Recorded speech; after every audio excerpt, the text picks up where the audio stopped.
Andolsun bir gowy bir içeli.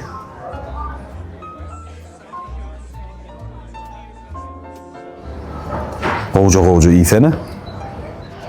Ay dostum men gowsu waram. Bu zatlar ýanymdan alyp gideýin. Men aç däl.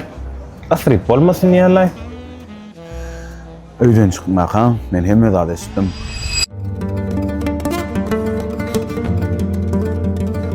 Seyran.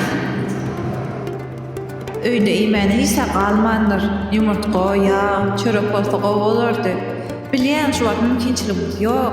Ýöne çağlarymyz üçin birçe çörek alyp gaýdaý.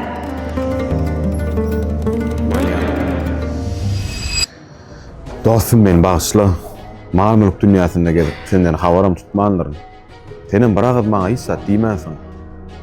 Olar ýaly diýme dostum. Sen näçe kömek etdiň maňa. Çağalam bolanda toýmyň ýasyny alyp çykdyň.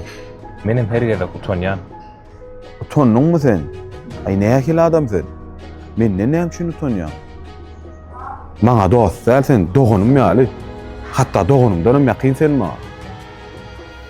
Seret, gowy doýup iýiç. Öýüňe saboýam alar, döner, pizza, mangal hemme zatdan alar. Şundan başlawam. Sen men ýanymda işe başlaýar. Wah, men mal mülk dünýäsyny tapmadym. Ýöne dünýäde ýok hakyky dostum tapdym.